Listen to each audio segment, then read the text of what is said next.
2099년 세상은 부촌과 빈민가가 극명하게 구분지어졌다.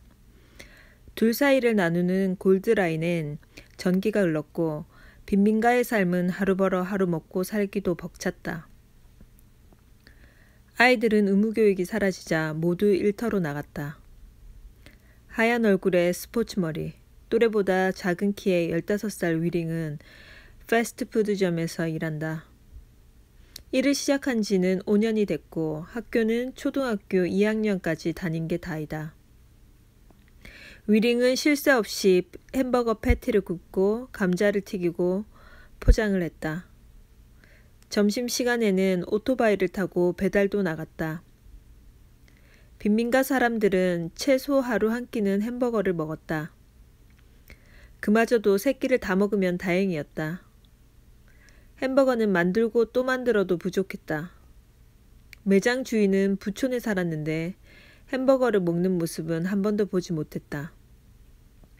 위링은 하루 8시간 일하고 급여는 햄버거 세트 6개를 받았다.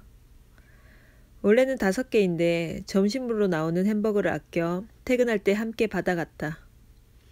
위링 가족은 할머니, 엄마, 아빠, 5살, 7살 여동생 둘과 위링, 이렇게 6가족이다. 위링 가족의 저녁은 매일 햄버거와 감자튀김에 콜라였다. 이마저도 위링이 쉬는 날은 건너뛰었다.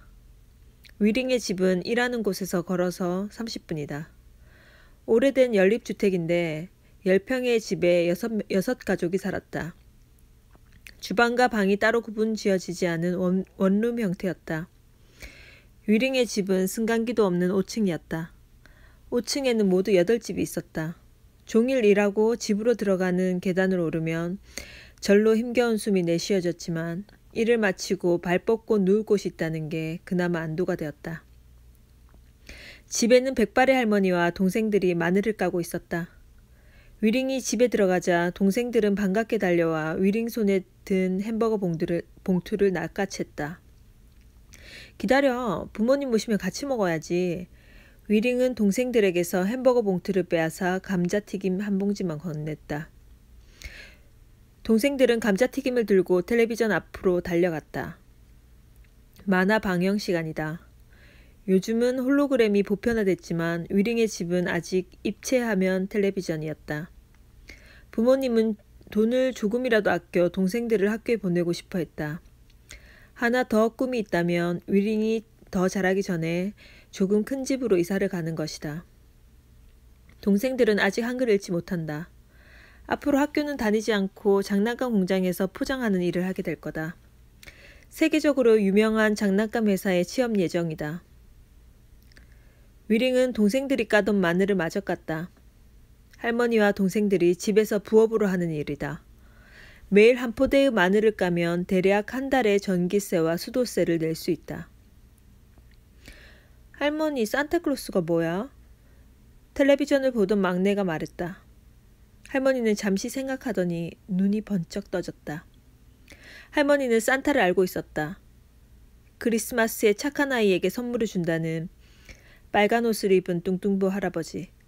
깡마르고 주름진 할머니의 얼굴은 잠시 기억을 더듬고 있었다. 할머니는 텔레비전 가까이 가보았다. 만화에는 선물꾸러미를 들고 굴뚝을 들어가는 산타가 주인공인 만화가 나오고 있었다. 할머니는 아주 어렸을 때 산타를 만난 적이 있다. 학교를 들어왔던 해니까 8살이었을 거다. 2030년쯤. 그때도 형편이 어렵긴 했지만 같은 동네 아이들 대부분 학교를 다닐 수 있었다. 기억할 수 있는 어린 시절에는 크리스마스 아침에는 매번 머리맡에 선물이 놓여 있었다. 8살을 마지막으로 선물은 사라졌고 산타라는 이름도 아무도 더는 말하지 않았다. 크리스마스는 초코 케이크 먹는 날로 바뀌었고 선물이 사라진 후로 산타를 기억하는 사람은 없었다. 그 시절 사람들은 대부분 마당 있는 집에 살았다. 굴뚝이 있었고 끼니마다 요리를 해먹었다. 정부가 대대적인 홍보를 하며 단독주택을 짓는 것이 유행이었고 너도 나도 대출을 받아 마당 있는 집을 지었으나 집값이 폭락하고 대출 이자가 늘어나면서 많은 집들이 은행으로 넘어갔다. 할머니의 집도 그런 집이었다. 월세를 전전했고 그 이후 삶이 나아진 적은 한 번도 없었다. 할머니에게 산타의 기억은 희망 같은 것이었다. 무언가 바라면 이루어지는. 부모님이 일을 마치고 지친 얼굴로 집으로 돌아왔다. 어머니는 식당 주방 일을 하고 아버지는 자동차 만드는 회사에서 일하고 있다. 햄버거 세트를 하나씩 앞에 두고 가족 모두 식탁에 둘러앉았다. 위링은 오늘도 가족이 모여 앉아 저녁을 먹을 수 있음에 감사했다. 엄마, 텔레비전에서 산타를 봤어요.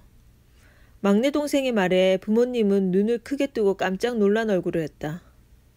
부모님은 산타를 본 적도 산타에게 선물을 받은 적도 없지만 할머니에게 산타의 이야기를 들었었다. 우는 아이에게 선물을 주지 않고 착한 아이에게만 선물을 준다는 산타 할아버지. 왜 갑자기 산타가 사라졌는지 추측할 수는 있었지만 아무도 입 밖에 내뱉지 않았다. 초콜릿 회사와 커피 회사가 생산 과잉으로 경영상 문제가 생겼고 정부가 나서 이를 해결했다. 크리스마스를 초콜릿과 커피를 먹고 마시는 문화로 바꾼 것이다. 매체들도 크리스마스에 각종 초콜릿과 커피를 지인에게 선물하라고 광고했고 가족끼리 모여 앉아 초코 케이크를 먹고 커피를 마시는 모습을 보여줬다. 초콜릿 회사와 커피 회사의 잉여 생산물은 1년에 단 하루인 크리스마스에 그 재고를 모두 처리할 수 있었다. 그런 굴뚝으로 들어와 선물을 주던 산타는 어디로 사라진 걸까? 모르긴 몰라도 장난감 회사와 연관이 있었던 것 같다.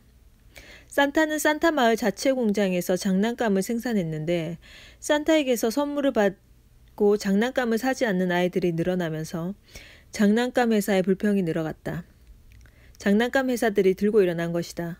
그것 때문인지 산타는 더 이상 나타나지 않았다. 할머니 기억 속에 산타가 사라지는 일과 관련해 얼마의 투쟁과 저항이 있었다. 어린 시절이라 기억은 나지 않지만 강력한 공권력과 언론이 저항을 잠재웠다. 그 당시 할머니의 아버지는 적극적으로 저항했고 매일 경찰과 대치되어 물대포를 맞고 집으로 돌아왔었다. 할머니의 아버지가 들고 있던 플랜카드에는 이런 문구가 적혀 있었다. 장난감 회사가 산타를 죽였다. 어렸던 할머니는 그 문구가 그렇게 가슴이 아팠다고 한다. 미래가 사라진 것 같았다고 했다. 무슨 일일까요, 어머니? 텔레비전에서 산타를 다시 보여주는 것이 영 이상했다. 위링의 아버지는 두려운 얼굴로 할머니를 바라봤다. 듬성듬성 빠진 이로 햄버거를 오물거리던 할머니는 결의에 찬 눈빛으로 단호하게 말했다. 신경 꺼라. 산타